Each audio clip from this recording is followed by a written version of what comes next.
alhamdulillah ya sudah ada satu terobosan ya.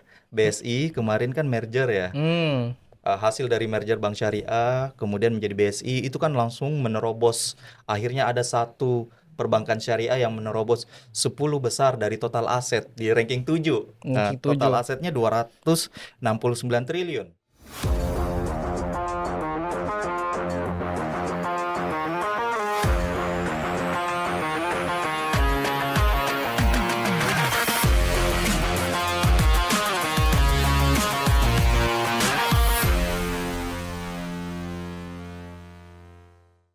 Halo Sobat Strategis, jumpa lagi dalam Strategis Talk, sebuah podcast di bawah naungan Sekolah Kajian Strategik dan Global Universitas Indonesia. Pada kesempatan kali ini kita akan membahas satu isu yang sangat menarik dan lumayan banyak dibicarakan akhir-akhir ini, yakni Islamic Banking dan penguatan ekosistem keuangan syariah di Indonesia. Telah hadir bersama kita Dr. Nur Fatwa. Halo Mas Safi. Siang. Ini saya manggilnya Mas juga atau Pak? Mas boleh Mas. Mas aja kayak biar lebih akrab. Iya. Oke, Mas Nur. Iya. Mas Nur merupakan seorang koordinator riset klaster, studi Islam, ekonomi syariah, dan industri halal, serta tenaga ahli eksternal di Komisi 11 DPR Republik Indonesia. Selamat siang Mas Nur. Siang. Gimana nih kabarnya? Alhamdulillah baik. Alhamdulillah baik. Ini jadi perbankan Islam di Indonesia ini udah jadi pilar penting ya Pak.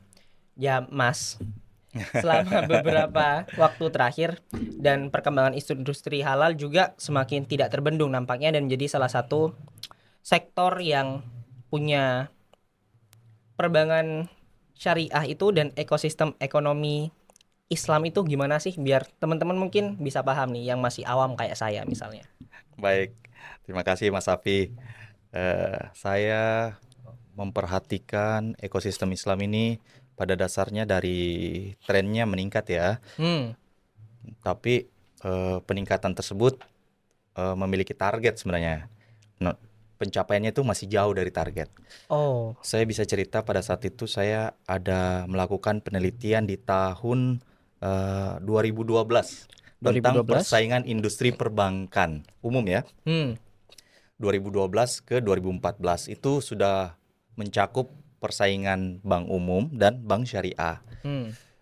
Betapa hebatnya industri keuangan pada saat itu yang di total asetnya itu dikuasai oleh sektor perbankan. Tahun 2014 dikuasain sampai dengan 92%. 92%. Dari industrial itu dikelola oleh sektor perbankan. Oh. Nah, selisihnya non perbankan, keuangan, lembaga keuangan. Kemudian kita udah statement ya bahwa perbankan ini sangat hebat ya, masif dalam ekonomi. Kita turunkan ke syariahnya. Dilihat dari perbankan syariahnya, jadi 92% kan itu ada macam-macam ya. Ya, Ada dari semua ya. ya, ada konvensional, ada perbankan syariah, ada BPR, BPRS dan lain sebagainya. Kita fokus di bank umum dan syariah. Kita comparing deh, Ya. perbandingan ya. Seingat saya kalau 2014 itu kan sudah lama ya. Saya cita-cita saya punya bayangan ya. 2023 nanti tuh Udah seimbang visioner lah. nih. Tengah lah ya. Itu pemikiran saya pada saat melakukan penelitian tahun 2015 tentang 2015. persaingan industri perbankan di Indonesia. Ternyata terakhir sebelum saya diundang podcast ini saya tarik data masih sama. Jadi perbankan itu masih menguasai, perbankan umum menguasai sekitar 91,7%.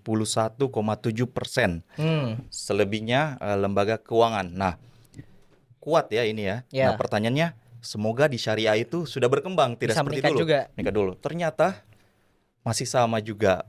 Trennya meningkat tapi tidak signifikan. Saya ada catat data ya. Kalau kita lihat dari aset ya. Itu kan Aset. kita banding dulu ya. Asetnya bank umum itu 10 triliun, 10.684 triliun. 10.000 triliun. Kalau syariah tidak nyampe setengahnya, cuma 554 triliun. 554. Iya. Itu baru kalau kita melihat dari sisi perkembangan sektor perbankan, biasanya kita lihat dari total aset dulu Total pertama ya. aset. mari kita lihat dari sisi persaingan dana pihak 1, 2, 3 ya.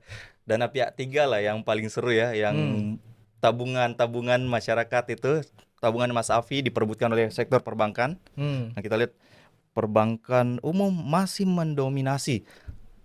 Di data terakhir 2023 Desember dari OJK, dana yang terkumpul ke bank umum itu 7.715 triliun.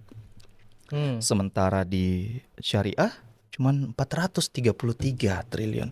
Wah, jauh. Jadi baik dari aset maupun dana yang dikelola dari masyarakat juga Iya, jauh. pelemparan pembiayaan pun lebih seru lagi, lebih rendah lagi. Jadi kalau pembiayaan di konvensional bank umum tuh, umum konvensional sebesar 6.481 triliun. Harapan kita juga ribuan ya syariah. Ternyata setelah dilihat 357.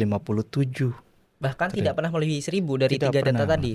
Ya, tapi balik lagi ya.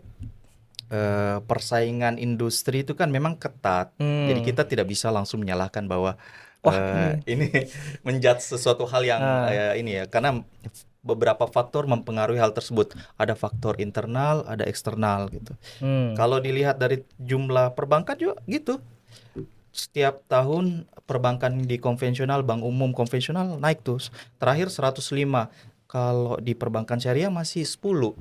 Nanti itu terpisah lagi sih, ada yang umum, ada yang unit usaha syariah ya, tapi intinya secara gambaran itu jomplang. Jadi kesimpulan dari pertanyaannya Mas Afi, sebenarnya syariah ini masih bisa dimaksimalkan, masih bisa dipush untuk berkontribusi maksimal terhadap ekonomi di Indonesia gitu maksud saya.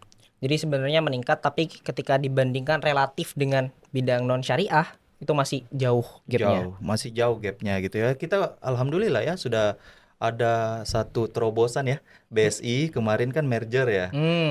Hasil dari merger Bank Syariah kemudian menjadi BSI itu kan langsung menerobos. Akhirnya ada satu perbankan syariah yang menerobos 10 besar dari total aset di ranking 7. Nah, total asetnya 269 triliun. Nerobos lah, ada lah, alhamdulillah.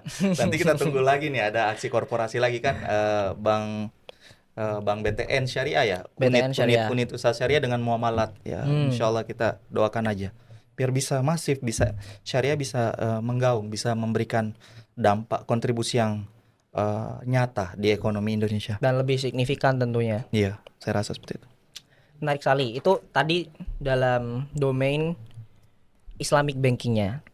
Gimana dengan penguatan ekosistem keuangan syariah?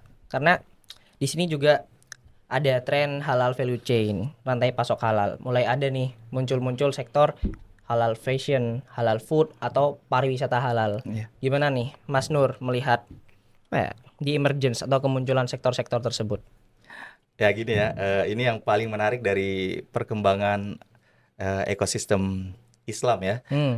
Jadi di Indonesia itu sebenarnya kita memiliki data penduduk Muslim terbesar itu.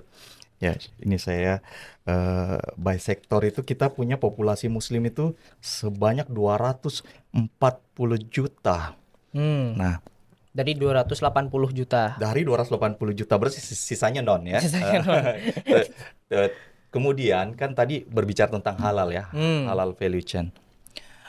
Dari jumlah populasi umat Muslim sebanyak itu, tentu dari rujukan kita sebagai umat Muslim, kita lokusnya di umat Muslim dulu, sasaran halal ya, sasaran utama. Walaupun halal ini sebenarnya bukan untuk umat Muslim aja, karena sebenarnya ini halal ini bisa memberikan kenyamanan, bisa memberikan pemahaman orang bahwa produk yang tersertifikasi halal itu benar-benar oke, sudah terjamin kualitasnya. Halalan thayyiban. Halalan thayyiban. Betul sekali Mas Safi.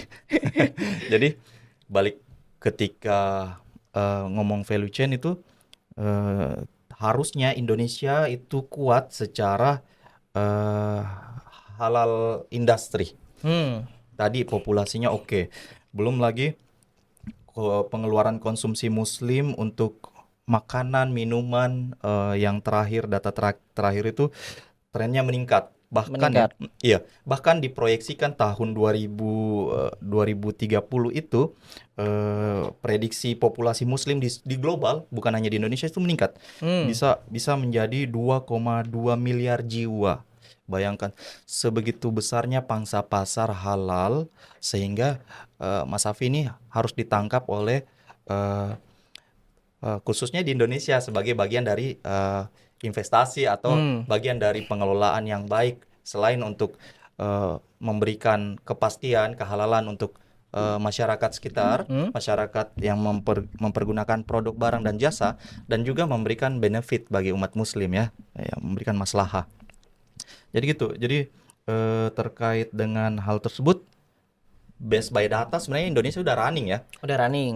Tujuan Indonesia itu sebenarnya sebagai center hub halal. Center hub Ya, halal. jadi saat ini kan dikuasai oleh beberapa negara yang ini ya, yang dekat-dekat, ada Malaysia. Saya lihat ini country with more than 10 investment ya.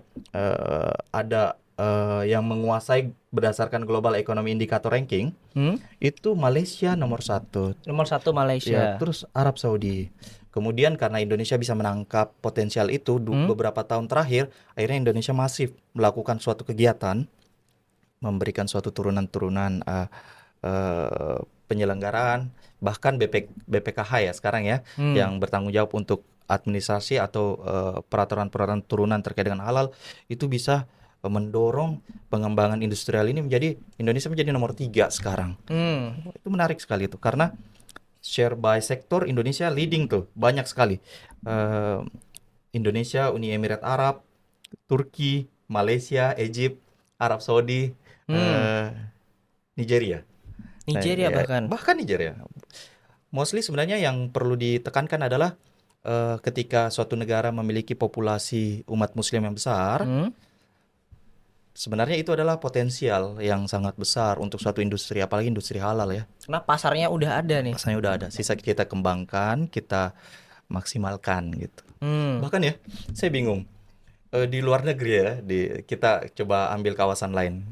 Pasti kalau kita berbicara tentang ini ya Mas Safi, tentang halal, pasti identiknya kita ke arah Middle East, Timur Tengah atau negara-negara Asia gitu ya. Asia Selatan. Ya, memang maksimal populasi seperti populasi muslim tersebar di area tersebut ya.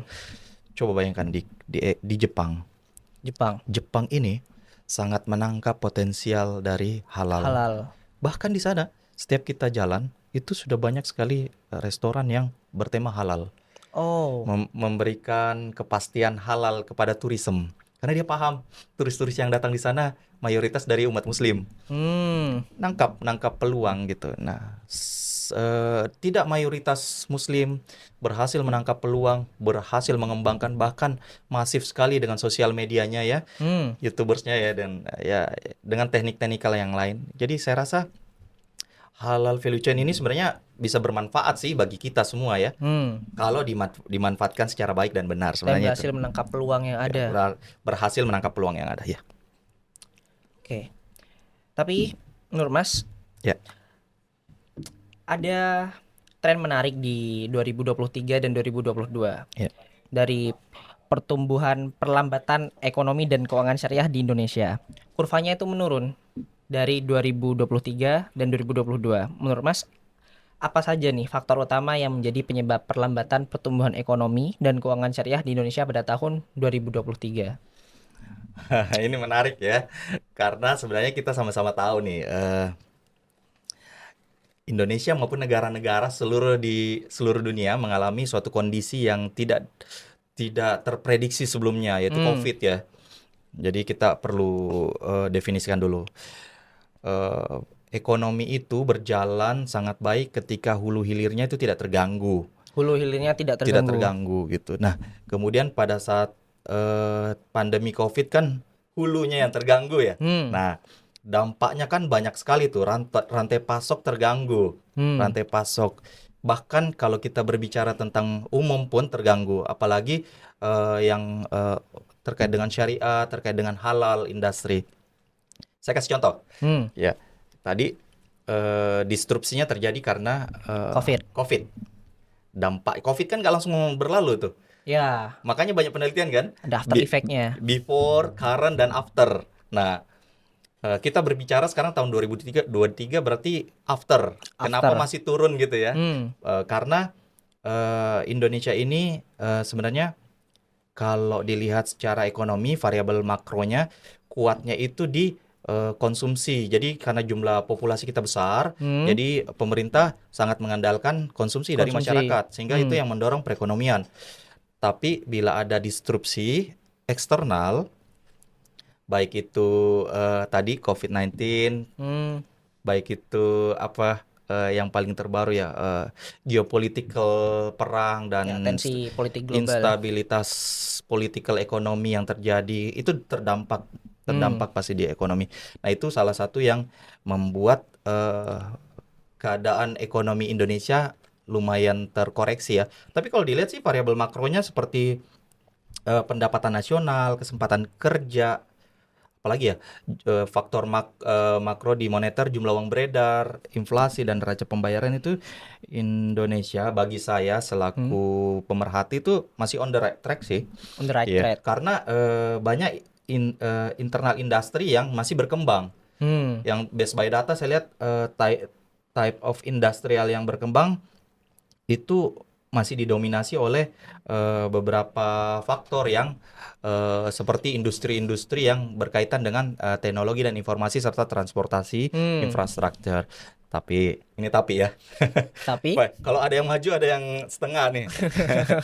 Negatively adalah internal industri itu masih kita ini masih ada sedikit apa namanya, dorongannya itu tidak maksimal karena hmm, mengalami berbagai kendala.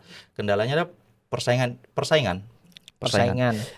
teknologi, variasi, efisiensi. Nah, itu Hmm, yang masuk juga di perbankan syariah. Dari level makro kan bermasalah nih. hmm, Sama nih variabelnya. Nah, sama juga kalau kita tarik ke perbankan syariah. Kenapa ini perbankan syariah seperti pembicaraan kita Mas Safi di awal? Kenapa hmm. sih? Apa yang terjadi tahun ke Masih tahun ini? kalah Masih aja. kalah aja. Karena asetnya nggak kembang secara hebat gitu, Hmm, nggak maksimal perkembangannya. Belum lagi menjalankan aktivitas perbankannya tidak optimal. hmm. Masih besarnya biaya operasional, ya, boponya gede tuh dalam penyelenggaraan. Mau memfinancing aktivitas dalam suatu proyek pemerintah yang besar, pembangunan tol di Aceh Hmm. contoh. Nah, Bank Syariah Aceh nggak kuat secara modal untuk pembiayaan Oh. financing. Jadi itu salah satu masalah ya. Nah, kalau tadi berbicara tentang rantai pasok, value chain ya, Hmm. hmm, gini deh, eksternalnya. Berarti kalau kita bilang eksternal gini, ada perdagangan, ada keuangan ya. Hmm. Jadi kalau yang terdampak itu adalah perdagangan dulu. Kalau perdagangan itu kan hulunya itu kalau permintaan komoditasnya terganggu, jadi ini Permintaan bahan komoditasnya bakunya ya, terganggu. Ah. bahan baku ya, itu terganggu, itu dampaknya kan menyulut ke harga komoditas. Hmm. Dari harga komoditas larinya lagi ke kegiatan ekspor impor, benar gak? Hmm. Terganggu kan? Terganggu. Kemudian kita masukkan ke area internalnya. Tadi eksternal, Hmm. kita lihat dari internalnya. Berarti internal ini policy dari pemerintah yang menjalankan setiap suatu negara ya. Hal ini Indonesia nih. Apa sih kalau seumpama ekspor impor terganggu, Hmm. dampak dari perdagangan tadi terganggu, bahan bakunya, dampaknya adalah demand for loan financing. Loan financing. Ini kalau kita tarik ke perbankannya ya, Hmm. itu kan terganggu. Jadi turun juga tuh. Hmm. Growth financing sektoral, baik itu untuk ekspor, impor, turun. Hmm. Itu karena persaingan tarikan dana pihak 1, 2, 3 tuh seru di sektor perbankan. Lanjut cerita, kalau itu terjadi, kinerja bank atau non-bank turun. Hmm. Kemudian tarik lagi solvabilitas, likuiditas, profitabilitas, PDB turun semuanya. Jadi emang ini sangat riskan sebenarnya yang hulu. Hmm. Karena sekali terganggu, sektor Di perdagangan bawahnya itu terganggu, iya, ganggu semua. terganggu semua. Itu kita belum bicara tentang keuangan ya. Hmm. Itu Keuangan lebih seru perdagangan. lagi. Itu masih Mas perdagangan. dagangan. Gitu. Itu sangat-sangat hulu hilir ini harus dijaga sih sebenarnya menurut saya. Gitu. Di kompleksitas ini ngebuat jika satu terganggu maka yang lain terganggu. Nah, masalah yang terganggu ini pas hulunya. Di hulunya, ya. Kalau hilirnya terganggu, mungkin dampaknya tidak seseru itu ya. Multiplier efeknya enggak. Multiplayer efeknya enggak Iya, segede ketika hulu terganggu. betul. Menarik. Nah, tadi di tengah-tengah kesemrawutan after effect dari COVID. Eh. Menurut Mas, bagaimana kontribusi sektor unggulan rantai pasok halal value chain dalam pertumbuhan ekonomi syariah di Indonesia, terutama dalam konteks perlambatan tersebut? Baik ya. Terjadi perlambatan dalam suatu perekonomian itu perlu dilakukan suatu kebijakan. Tergantung kebijakan apa yang dikelola atau digunakan oleh suatu negara tersebut. Indonesia kan kebijakan campuran ya, fiskal Dan moneter. moneter. Berarti dalam hal ini kerjasama sektor otoritas moneter maupun fiskal itu harus berjalan selaras sehingga bisa menghasilkan targeting yang tepat. Walaupun sebenarnya otoritas moneter punya target sendiri, otoritas fiskal punya sendiri. Tapi kan di luar itu memiliki juga sasaran akhir, sasaran antara dan sasaran akhir yang membantu pimpinan suatu presiden dalam hal ini di Indonesia untuk mencapai tujuan pertumbuhan ekonomi lah ya, atau variabel makro lain. Anyway, kalau ngomong soal itu orang akan turun ya, turun semua investasi karena masih penyesuaian after COVID ya. Nah, harus ada hal-hal yang perlu dilakukan, strategi yang dilakukan untuk bagaimana investor melihat Indonesia ini masih layak untuk dijadikan lokasi investasi yang menarik. Investor kan pasti akan merasa bahwa timbal baliknya yang akan difikirkan ya, return dari mereka ya. Jadi ketika guncangan terjadi, para investor akan lebih mengarah ke negara, menginvestasikan uangnya itu ke negara-negara yang Paling stabil, yang memiliki cadangan devisa yang sangat besar, cadangan emas yang besar, terus mata uang yang kuat. Jadi ini kan outflow ya, capital outflow ya. Nah, ini pemerintah Indonesia punya PR untuk menahan atau memberikan stimulus atau program-program untuk bisa tetap running di Indonesia gitu, tidak keluar dananya. Karena saya lihat di Indonesia itu punya keunikan ya, di antara negara-negara lain punya keunikan. Jadi tadi apa nih keunikan umat muslim di Indonesia dan di luar Indonesia, Pak? Ya, jadi kalau kita berbicara tentang ekonomi kan sifatnya itu banyak faktor yang mempengaruhi transaksi perdagangan yang ada. Keunikan yang ada di Indonesia itu karena kita memiliki beberapa momen-momen spesial ya. Seperti Mas Safi tadi, apakah Mas Safi pada saat Lebaran pulang kampung? Pulang kampung. Saya juga. Berarti itu kan dari satu daerah ke daerah lain itu ada perputaran ekonomi yang bergerak di situ, entah sektor transportasi, entah itu teknologi, entah itu penyebaran jumlah uang beredar kemana-mana kan, itu menggerakkan roda perekonomian terus terang. Jadi di Indonesia itu punya kekuatan dari sisi konsumsi karena memang kita itu sempat tinggi, ada faktor musiman seperti Idul Fitri, Idul Adha maupun cuti bersama yang sering kita lihat ya beberapa masa yang terakhir ini ya, banyak cuti-cuti. Kebetulan Mei ini lagi banyak Pak cuti. Ya, tapi ini yang serunya ya. Sehingga walaupun ekonomi Indonesia di triwulan 3 itu 2023 itu 2023 sebenarnya kan kita lihatnya per triwulan ya. Nah, ketika di triwulan 2 itu kan year on year pertumbuhannya 5,17%. Di triwulan 3 turun 4,94%. Itu turun karena sudah melewati fase tadi yang Idul Adha, Idul Fitri udah terangkum di situ. Sehingga turun itu wajar. Nanti tapi kita masih kuat di seperti penjelasan saya di investasi, di pengeluaran konsumsi. Sementara memang ada kendala di aspek global yang tidak menentu sehingga pengeluaran pemerintah dan ekspor itu terkontraksi. Tapi pada dasarnya ya, kalau berdasarkan lapangan usaha based by searching data saya, banyak sekali sektoral yang justru berkembang secara tren meningkat. Salah satunya itu industri pengolahan, perdagangan besar dan eceran, transportasi dan pergudangan, konstruksi, bahkan wisatawan mancanegara. Ya seperti itu. Banyak sekali kekuatan-kekuatan bila konsumsi dari domestik. Oh, oke. Nah, terus ketika ekonomi melambat pada tahun 2023, Bank Indonesia sebagai pemangku kebijakan moneter itu tetap optimis terhadap pertumbuhan ekonomi dan keuangan syariah meskipun telah melambat. Gimana nih kalau menurut Mas Nur tentang optimisme BI dan potensi dari perputaran ekonomi syariah? Ya baik. Saya paham aspek otoritas moneter memiliki targeting sehingga ketika menyampaikan optimistis berarti targeting itu akan tercapai atau mendekati itu. Itu dipengaruhi oleh kondisi perekonomian dalam negeri domestik kita. Yang seperti saya cerita tadi, kita masih kuat dalam berbagai sektor. Bahkan konsumsi itu adalah andalan kita di UMKM itu sangat mendorong sekali.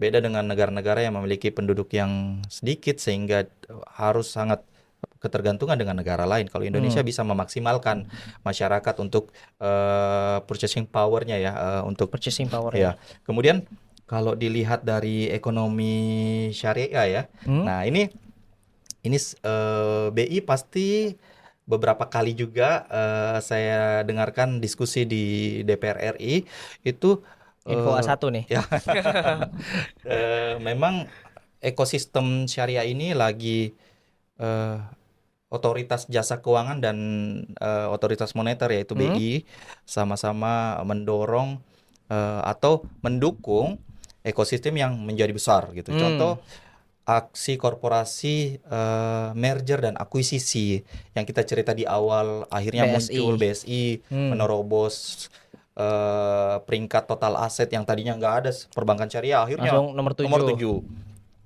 Itu optimistis terus berlanjut oleh otoritas moneter karena masih melihat potensial yang sebentar lagi akan dilakukan aksi merger dan akuisisi tersebut, konsolidasi yang terjadi. Bahkan ya otoritas ini bisa melihat kondisi bahwa seperti tadi BPKH ya. BPKH ini kan punya yang dana haji. yang haji, muamalat ya. Beda ya BPJPH dan BPKH. Oke. Nah, yang haji ini BPKH pengelolaan dana haji di salah satu bank syariah di Indonesia itu besar sekali. Investasi dana haji sampai 1 triliun di bank muamalat tersebar tapi mayoritas di muamalat karena salah satu pemegang saham atau yang investor di situ adalah BPKH. Nah, banyak pemain syariah dalam ekosistem ini yang bisa sebenarnya menggerakkan ekonomi yang cepat gitu karena memiliki dana yang besar gitu.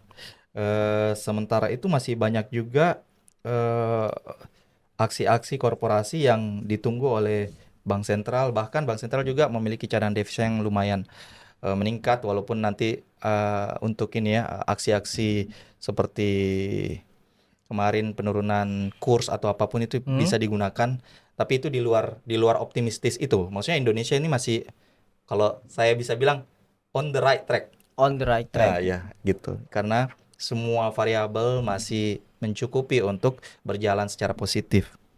Oke, sedikit saya tarik ke belakang. Tadi ada narasi bahwa semua variabelnya berjalan dengan lancar. Kita ada di right track dan masih banyak potensi yang bisa dimaksimalkan.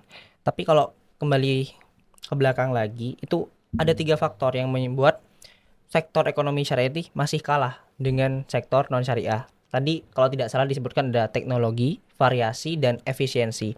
Kira-kira stimulus apa yang bisa dilakukan untuk menggenjot ekonomi syariah ini?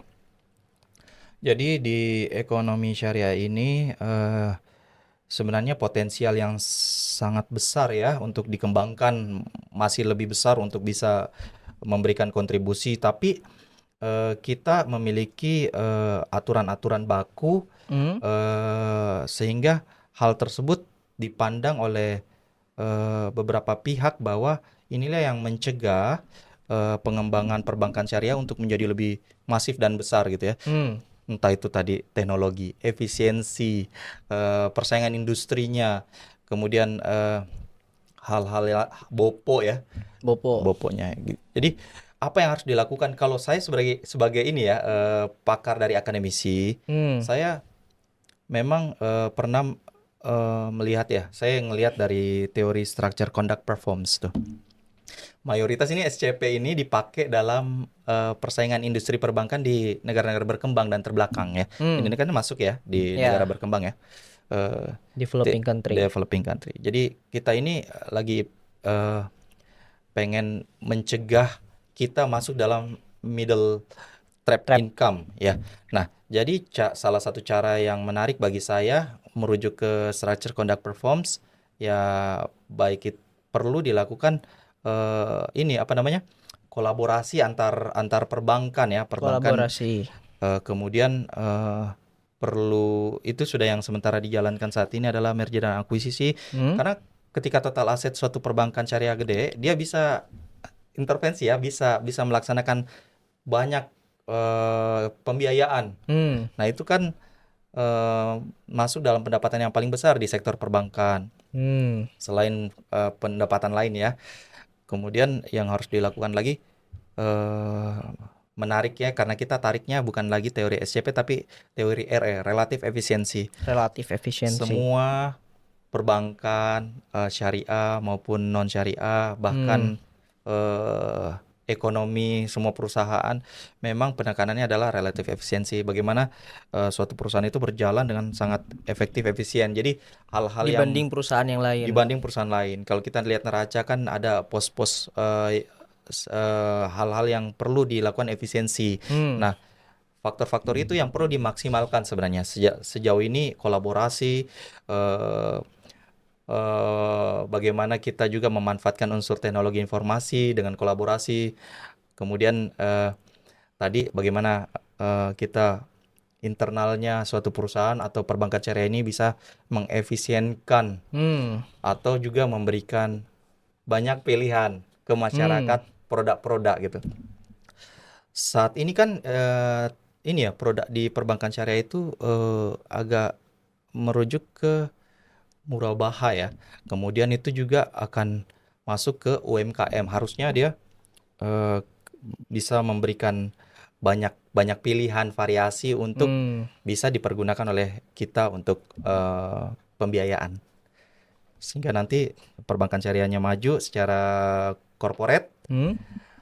Sektoral perbankan syariah juga memiliki kontribusi yang positif, yang signifikan terhadap ekonomi syariah secara umum. Ekonomi syariah secara umum. Karena playernya juga tadi sedikit, hanya ada 10. Nah, kita tarik ke depan lagi tadi, Pak. Tentang beberapa momen-momen yang menjadikan belanja kita itu sebagai negara, apalagi negara muslim, itu bisa besar. Nah, kira-kira peran sektor pertanian dan makanan minuman halal dalam mendukung pertumbuhan ekonomi sama keuangan syariah itu gimana di Indonesia? Berhubung makanan ini kan bahan pokok dan pasti ekonominya akan selalu konstan.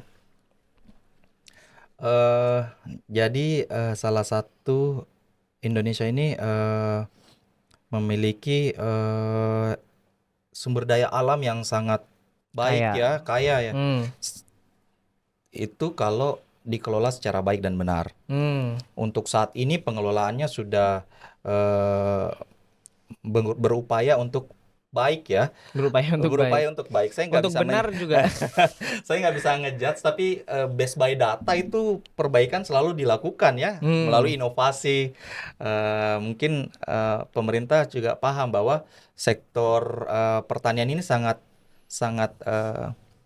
menjanjikan dan memberikan benefit bagi masyarakat, baik itu segala kalangan ya. Nah, dari sini saya lihat ya, Indonesia ini selain memiliki potensial dari sektor pertanian, juga banyak sekali aksi korporat yang memberikan pembiayaan untuk pengembangan inovasi pengelolaan lahan-lahan pertanian. Itu secara umum ya. Berarti banyak sebenarnya yang bisa diperbaiki melalui intensif atau program-program yang dilakukan oleh pemerintah untuk masyarakat, baik itu petani maupun perusahaan-perusahaan yang bekerja di sektoral itu. Nah, eh, apalagi kita lihat di halal ya, kita tarik ke halalnya ya. Industri halal itu salah satu yang paling diutamakan di awal munculnya ini adalah halal food. Halal food. Iya, jadi sektor pertanian ini harus bisa mendukung industri halal terkhusus untuk halal food agar bisa memberikan kontribusi yang lebih baik lagi untuk ekonomi. Tapi saya ini ya saya lihat ya di sini ya di Best Buy Data ya kita ini Indonesia ini melakukan impor ya melakukan impor terkait dengan bahan makanan halal itu sangat besar. Bayangkan kalau impor tersebut diturunkan dan dimaksimalkan dalam Industri dalam penyediaannya negeri. industrial dalam domestik, itu kan bisa ini Mas Afi, bisa memberikan benefit yang sangat besar bagi Pelaku usaha. Semua yang terlibat dalam ekosistem itu akan menerima benefit. Jadi intinya gini, Indonesia ini sudah sangat baik kalau dari sisi inputnya ya SDM, SDA, kewirausahaan, teknologi, informasi itu sebenarnya ada ya di inputnya. Sisa di prosesnya yang bisa memberikan output yang maksimal. Outputnya itu kan produk barang dan jasa ya. Jadi kalau ini sudah selaras input proses output, wah saya bisa membayangkan Indonesia bisa running secara global, bukan hanya Indonesia aja ya, tapi global. Iya, seperti itu. Oke, dan bayangan itu sudah pernah dibayangkan 2015. Ya, walaupun meleset ya. Tapi itu di sektor syariah ya. Di sektor syariah. Tapi saya yakin saya lagi membayangkan lagi 5 tahun ke depan ini sepertinya akan cerah lagi nih di perbankan syariah insya Allah. Insya Allah. Ya. Nah, tadi ngobrolin soal basic needs. Tapi di bidang lifestyle nih, kan halal trend ini juga mulai menjamah lah dunia lifestyle. Menurut Mas Nur, mengapa tren fashion muslim mengalami apa implikasi yang bisa ditimbulkan dari halal fashion nih, selain dari halal food atau dari pertanian yang potensinya ini udah ada, berbeda dengan lifestyle yang sepertinya trennya itu bisa berubah-ubah. Ya, baik. Kalau industri halal itu kan banyak sektoralnya ya. Berarti ini masuk di sektor fashion. Dan fashion muslim. Sebenarnya ini juga kalau kita lihat Best Buy Data itu Indonesia masuk juga nih di salah satu countries yang sektoral fashionnya itu sudah ada pangsa pasar. Tapi memang memiliki kendala sih Mas Afi. Salah satunya adalah bahan baku kain yang masih diperlukan aturan-aturan yang menjelaskan secara rinci agar pelaku usaha fashion bisa leluasa untuk mengembangkan industri fashion halalnya gitu. Kemudian memastikan bahan baku itu ada dan halal ya.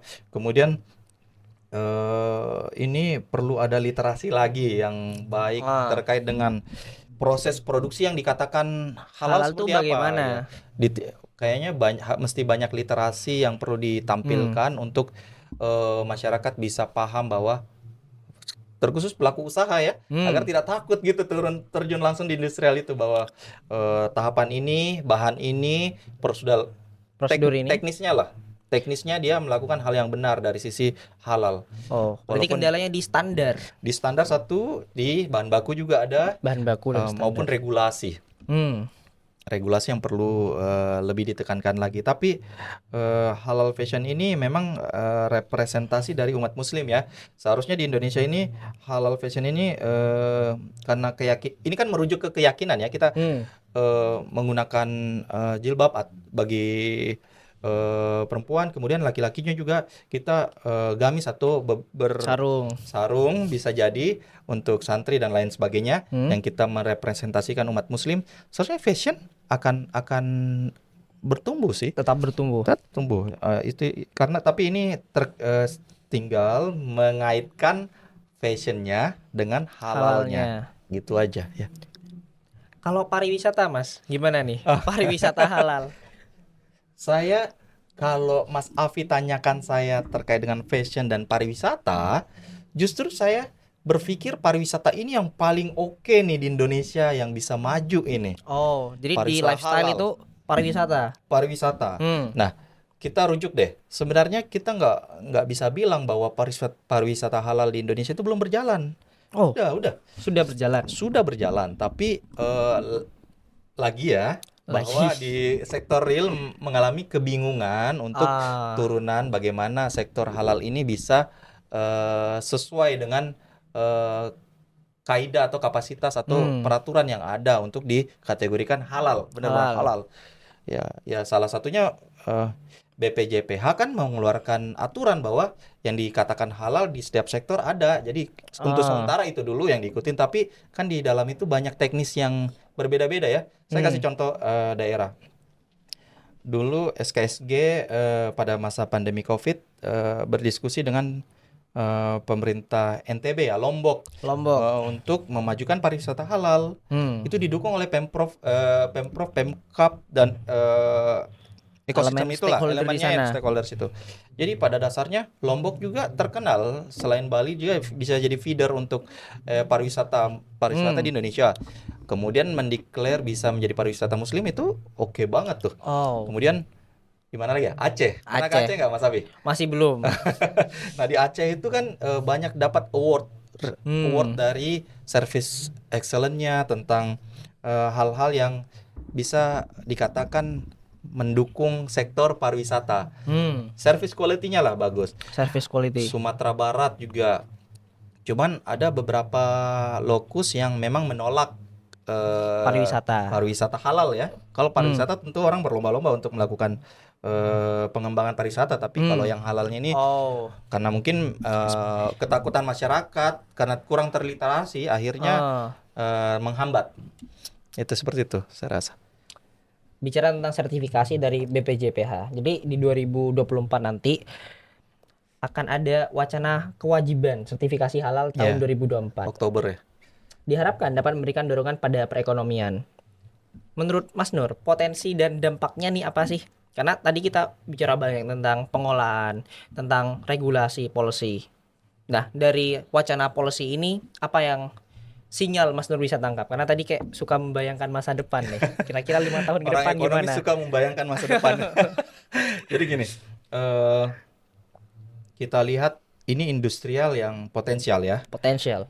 Kemudian dari sisi sumber pertumbuhan ekonomi baru ini masuk nih. Halal ini sebenarnya bukan hanya potensial secara ekonomi, tapi di dalam undang-undang diatur bahwa masyarakat Indonesia harus dijamin gitu ya. Kemudian masyarakat Indonesia mayoritas umat muslim berarti dijamin produk yang dikonsumsi itu halal. Karena memang saya terkhusus umat muslim akan sebelum melakukan konsumsi akan mempertanyakan makanan atau apapun ini adalah halal atau tidak. Nah, dari situ kan pemerintah menangkap sinyal bahwa selain diatur undang-undang, potensial ekonomi yang ada dari industri halal ini akhirnya diperlukan pengembangan. Salah satunya yang mewajibkan UMKM untuk sertifikasi halal di 2024 ini. Kemudian kan kita lihat juga ya, berjalan waktu sampai sekarang kan ekosistem yang terlibat di dalam industri halal ini sudah tersusun rapi. Walaupun tentu setiap sistem ada kendala atau negatifnya tantangannya. Tapi kalau saya lihat ya, yang saya tangkap dari industri halal ini, saya setuju dengan pemerintah maupun BPJPH. Saya selalu tertukar BPK dan BPJPH ini lembaga yang sangat concern dengan fokus terkait dengan halal ya. Jadi ketika menargetkan di 2024 itu memang selaras dengan blueprint dari perkembangan industri halal yang dikelola oleh KNES. Jadi memang itu Yang saya tangkap saat ini penguatan ekosistem halal itu salah satunya adalah sertifikasi, penguatan kapasitas pelaku usaha syariah, eh, penguatan model bisnis syariah, penguatan kelembagaan dan penguatan infrastruktur pendukung. Nah, itu masuk tuh penguatan infrastruktur pendukung, salah satunya adalah sertifikat produk halal atau hal-hal yang terkait dengan halal. Selain itu juga banyak lagi nih yang dikembangkan oleh eh, BP BPJPH ataupun ekosistem yang terlibat dalam industri halal, yaitu penguatan keuangan syariah, kemudian ada juga penguatan penerapan halal value chain yang selalu kita bicara dari awal. Ya, sinerginya ya, Sinergi. sinergi yang menarik sekali. Oke. Ini kalau jalan ini industri halal akan tercapai central hub di Indonesia ini sebagai central hub halal di dunia. Oke. Terima kasih atas diskusinya tadi. Pertanyaan tadi menjadi pertanyaan terakhir, Pak, dari perjumpaan kita pada siang hari ini. Baik. Sorry, Mas. Kalau tadi Mas suka salah antara BPKH, BJ. Saya suka Mas dan Pak. Terima kasih, kita sudah berdiskusi banyak Terima hal. kasih, Mulai ya. dari potensi, mangsa pasar, bahkan Ya. regulasi dan prospek ekonomi halal dalam 5 tahun ke depan, serta kebijakan sertifikasi yang akan segera digulirkan pemerintah. Iya. Terima kasih sudah bersama kami dalam podcast ini. Semoga apa yang kita bicarakan bisa bermanfaat dan sampai jumpa pada pertemuan berikutnya.